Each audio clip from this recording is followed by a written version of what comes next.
But welcome everybody officially. We are now live. Our pre-stream banner is off. Thank you everyone for joining us, for the new followers, friends, and community members alike. My name is Eryn Spencer. I am the host of ESPDND, which is a community for, if I do the TikTok pointing thing, if you are queer, possibly a witch, you don't have to be, and you're a dice goblin, you will find a home here at ESPDND. It's a sort of a haven community for all of the above, anybody in that nebulous category, and of course Venn diagrams, all that good stuff. So that's my little spiel. We do an actual play live stream every other Saturday, including tonight, with the Crystal Coven Chimeras in our Tomb of Annihilation campaign. Fun little tidbits about our stream. Our homebrew, which is going to take the place of Tomb of Annihilation as soon as they all die to these traps. We're going to be able to activate, people who watch are going to be able to activate different abilities for our players in the Heaven's Fire Homebrew campaign using different magical stones that we use IRL. So things like clear quartz, rose quartz, amethyst, citrine, things like that you can activate based on your viewer points, based on the amount of time that you spend watching the stream. So you can interact directly, and our patrons obviously can interact directly by dropping health potions and by granting advantages and disadvantages to enemies, advantages to the players, inspired by our friends over at the Dungeon Run. So that's my spiel. Let's go ahead and introduce all of our wonderful panelists who I am incredibly blessed and lucky to have here with us on the ESPDND Twitch channel. I volunteer myself through you. Hi, I am Conri. You can find me on my channel, Devil's Luck Gaming, where we run a whole bevy of different games. Right now, we are running. Let's see here. On Wednesdays we have cyberpunk neo-noir stuff through Cortex. On Saturdays we have a superhero game through Cortex, and on Sundays I run Exalted. We do as in person as possible, fully costumed actual plays on our channel, usually starting at 8 p.m. Eastern. I'm a Cancer. I like long walks on the beach. No, I've as far as I'm a 20+ year tabletop grognard. No, I'm not a grognard. I don't grumble. 20-year plus. I've been running games for a very long time. I haven't inked on my flesh. Gaming, tabletop gaming is in my bones. I am a big fan of White Wolf games, specifically Onyx Path and the New World of Darkness stuff. I am a big fan of narrative style play. I have had the the opportunity to actually write for some of those games that I also so jealously wished I could write for when I was younger. So yay, young Conri, you did it. I've written for Scarlands. We have there's a mega adventure coming out called Dead Man's Rust. That was in Kickstarter. It is now in backer kit, I think. I double check and get a link if I can post that later. As well as recently did some work on a thing that has not been announced yet via Kickstarter. So I've had some fun working with Onyx Path in recent years. So got to live that dream. So doing the actual plays, trying to write games, and being an overall nerd in general. That's me. Love it. Thank you very much for the introduction. We all have obviously a lot going on. So, Ash, well, I'm just going to go in a way that makes sense to me based on where the cameras are. A little Sure, zigzag. absolutely. Hi, I'm Ash, or I go by Ash and Rabbit here on Twitch and all across the internet. You can typically find me doing the old D&D and TTRPG stuff over on twitch.tv/NatTwenty, where we have a concurrent campaign every Sunday called Morningstar and Company Incorporated. Started as Course of Strahd, now it's all homebrew stuff. But somehow we're actually back in Barovia right now. It's kind of a lot right now. It's a lot. I also DM a campaign over there called Against the Tides. It's set in Wildmount, so if you're familiar with that territory and all of the happenings there, I've kind of turned it on its head a little bit for the better, I think, maybe. But that's a campaign that is once a month. Our next session, I think, is on the 19th. So wow, like very soon. I have a lot of prep to do. It's gonna be fine. I've also let's see here. I play in another campaign over on my buddy Magic's channel. It's Dat Magic Juice. It's Princes of the Apocalypse / homebrew stuff called Tenements of the Great Rift. That's a whole bunch of fun. That is also turning Princes of the Apocalypse on its head because it's decent source material, but we're kind of running with a lot of like homebrewed things. It's very fun. With that module, you have to. Absolutely, yeah. He's definitely found that there's a lot that needs to be rewritten with that. Uh, but it's totally fine. It's like mostly a player driven thing too, which is very silly. I don't have a whole lot of cred in the TTRPG realm. I feel like I'm Me just neither. getting started. Um, Yet. I've been prominently playing stuff since like 2019. I'd previously played Pathfinder years ago for a long time, but haven't been in the actual play stuff up until fairly recently in the last couple of years. Maybe a few years now that it's actually 2022. My brain still thinks it's 2020, so there's that. Uh, that's pretty much it for me. Awesome. Pass Thanks, it over to Ash. Kelly. Yeah. Hey, sorry about that. My internet's That's kind of okay. glitchy because I live in Canada, and we're in the middle of like a big storm right now. So Tsunami warning, you never said, right? tsunami warning, which Yeah, that's which wild. apparently isn't affecting California, but in Canada it's a little rocky. So hello everybody, I'm Kelly. I'm the host over at Dork Tales. Dork Tales is it's a channel that is tabletop role-playing games and some other content, but primarily focuses on actual plays that are super narrative heavy. We also do full costuming, except for our Casual Wednesday game, which is set in our homebrew setting that is kind of expanded to this massive, all-encompassing world that is infecting many, many, many of our games. We do a lot of module-based content as well as homebrew, and right now we have a lot of stuff coming in from like the Chronicles of Darkness, an ongoing Mage the Ascension of the Victorian Era game every Saturday night. But you can generally find us about 3 to 4 days a week. This week we're running 8 days in a row, so usually at about 7 p.m. Pacific time. I'm an Aquarius. I think that means we're friends. And I started playing role-playing games when I made it to college and escaped my small Missouri town before moving to Canada, and cut my teeth on Mage the Ascension, which has become my lifelong love and life partner game.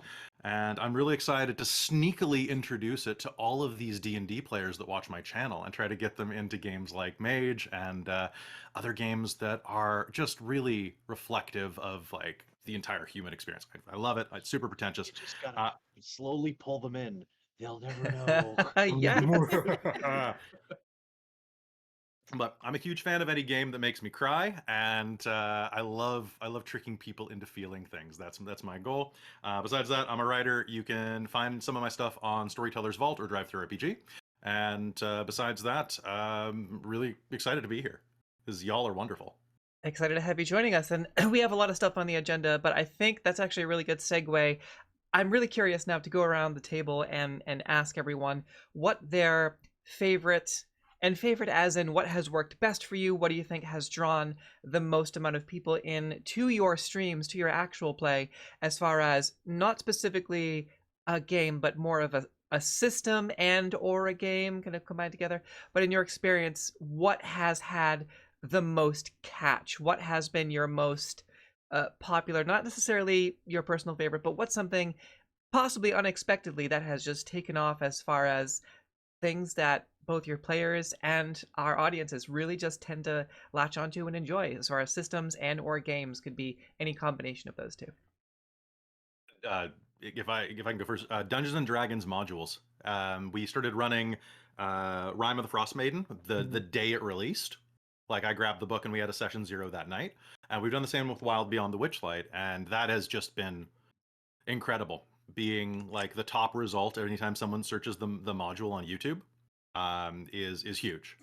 And getting that content out weekly from the moment it comes out, and being able to present like a professional stream with full costuming, we started doing chapter breaks where we explain how we ran the previous chapter and hints and tips that might help people who were going to run that, because a lot of people who tune into these type of module actual plays are people looking for ideas to run at their table or inexperienced dungeon masters. And being able to provide a better experience and a teaching opportunity for them is really valuable to us as performers. But also, it brings in views, which is really nice. Yeah, and I think that's why I wanted to start with a module when we were kind of getting our feet. We had like a little bit of a, I don't want to call it a field experiment, but Red Panda, who's in the chat right now, was part of our Descent into Avernus attempt at our first actual play live stream. And I realize now, again, I'm going to mention Sly Flourish a lot here, but Descent into Avernus has some problems, y'all.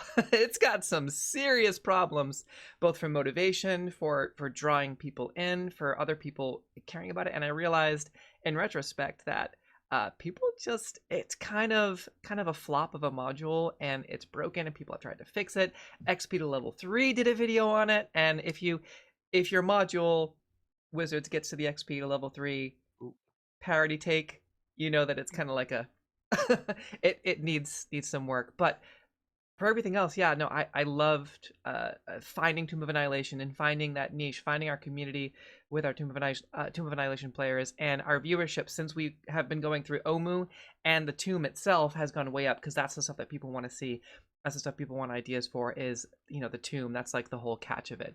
But yeah, no, absolutely. And Rime of the Frost Maiden, Sly Flourish also does a lazy D&D prep that actually just concluded for Rime of the Frost Maiden, and that seems to have a lot of draw as well. It also has its own problems, but they're kind of like minor things that you can adjust as a DM, which I'm sure you are familiar with.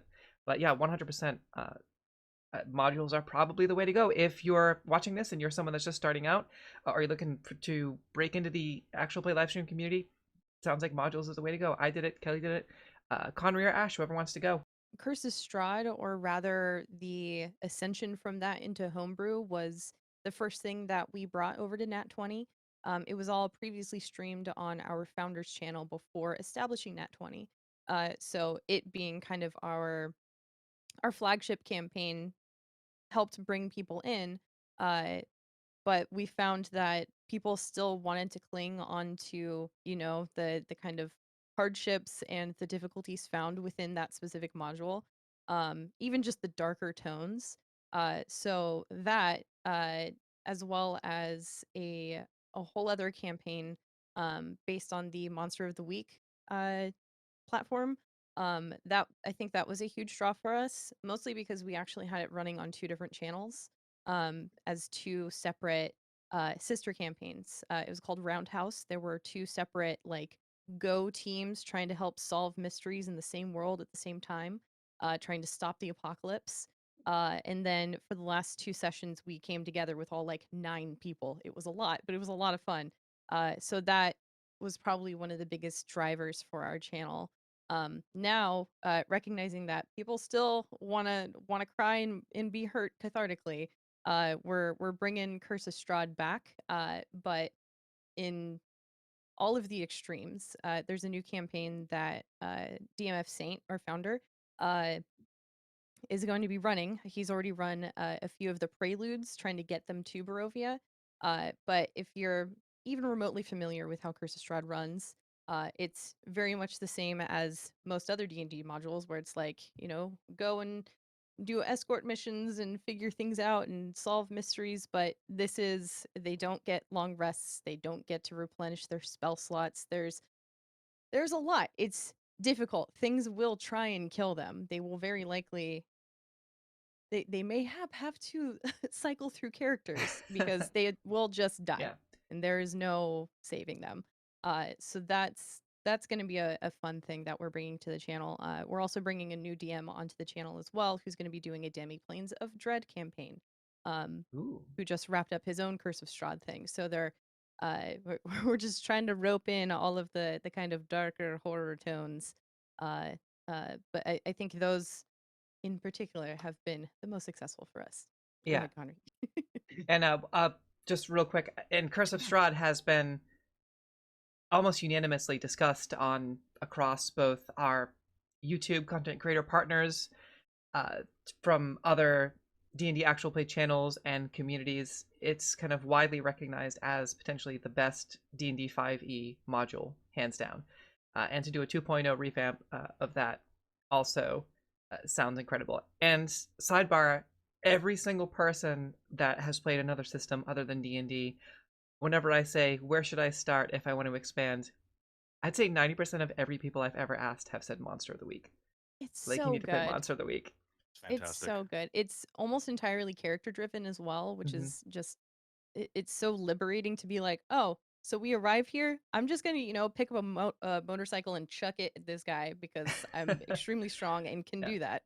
Okay, great. I don't need to roll for anything. Ta-da! It's liberating to say the least. Yeah, and Van Richten's Guide to Ravenloft did a lot to add so much potential to the Domains of Dread. And I'm hearing all these just absolutely amazing ideas and bringing in other worlds from past editions of D&D, and it's a really good source book. We also did a review of it, and basically it's, yeah, I can't say enough good things about Van Richten's Guide to Ravenloft and the potential that it It's creates. kind of a how-to Yeah. in that regard. There's less crunch. It's a lot of DM fluffery Hmm. to help you create some kind of world out of that. So, Conri, what is your best experience as far as module system setting? Oh, I'm definitely in the weirdo camp of this one. I I had a feeling, and I'm run excited. I run stuff that can also double as heavy door jams, 800-page tome kind of books. Mhm. One of the best shows that we've had on the channel was in a system called Zvahinda. That one is a percentile-based, super dark fantasy setting system that it's based off of Warhammer Woofrip, Warhammer Fantasy Roleplay. And it's super gritty. It's one of those like you don't die, you're gonna take massive injuries, so you don't have a hand now, or guess what? You lost an eye. Your leg is now hobbled. You're in severe, nasty combat. This kind of thing takes tolls on the body, and I've always been of the mind of why kill your characters when you can just make them hurt more. It's more interesting that way. That was one a setting called Chronicles of Andamon that I wrote. That is a thing that I've been working on for a decade now that I realize. That was a really good show. We worked with the people over at Zvahinda to run that. The other thing, or the most recent thing we've been doing is Exalted. That has been a big draw, which is hyper anime fantasy. Big swords, big energy auras, people chucking plasma all over the place. It does the whole everyone has access to magic without making it so D&D I find to be kind of ubiquitous with its magic. Like everyone has access to magic except Yeah. for like 3 classes. So essentially it's a party of mages is almost every single game. Whereas Exalted kind of steers into that where yeah, you're all essentially Super Saiyans in terms of like power. You're all connected to the sun. You all Mhm. have energy that you can wield. This one does it through their sword. This one does it through their words. This one does actual like big huge sorcery. So if you've ever seen a fight in like anime like Fate Stay Night or Mhm. if you've seen the specifically I say go watch the Lancer fights. Lancer versus Archer in Fate Stay Night is a perfect example of what Exalted combat's supposed to be like. It's a little bit crunchier, but if you learn how to run it, it can be a lot of fun. I personally have run every edition of D&D since second. Oh wow. So I have a lot of time in D&D, and what that does is it makes you very aware of what it can do really well and what it has trouble doing. So a lot of the stories we want to tell on the channel are dark, gritty, and foreboding. My home, like if I have to like just everyone has that one book that they walk over like, hey, we want to play a game. Ah, shit, I don't have anything prepared. Hold on, and they just walk over, pulls book from shelf, walks back over. Hi, this is Chronicles of Darkness. That's everyone has that one book. That's mine. Is the Chronicles of Darkness? Is that horror setting where people are struggling against the darkness, and I usually find that D&D, the struggle is not as intense in terms of, like, you always feel powerful even while you're struggling. I like a game where the players have to really Mm. contemplate, like, I have a pipe. Shit. This is what I'm battling the darkness with. A fucking pipe, like that Silent Hill, early Resident Evil, Mhm. nothing past 3, because it just started getting wild and crazy at that point. Although the new ones I hear are a little bit more brutal. Village was really good. I I like can't say visceral. enough good things.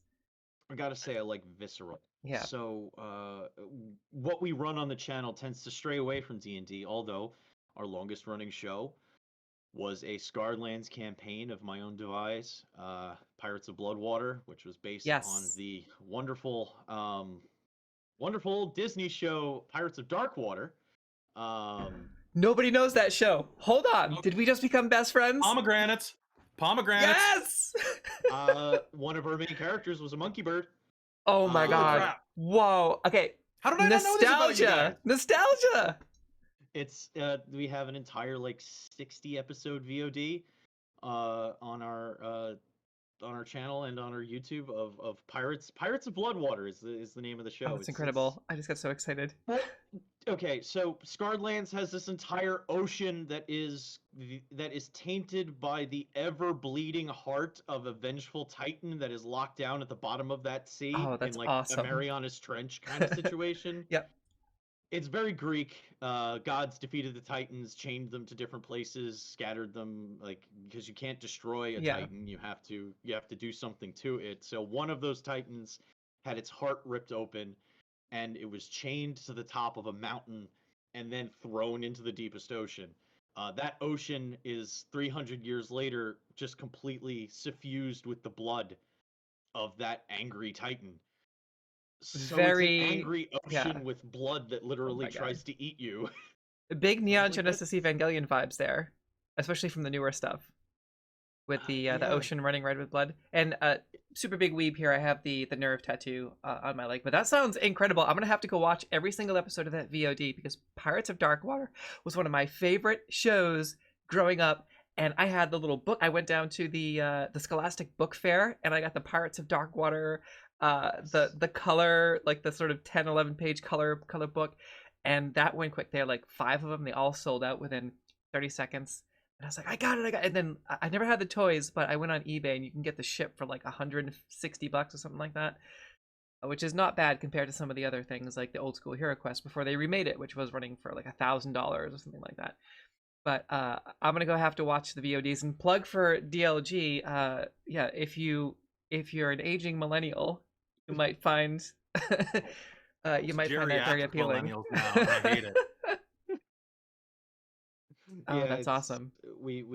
So yeah, I drew on that. We have yet to run a full-blown module on the actual channel. Our first game was Dungeons and Dark Souls, where I tried to turn Dark Souls 1 into a D&D experience by monkey. I fuck with whatever setting I get my hands on, and system. I like changing with things, and the amount of time I've spent in the dice mines has given me.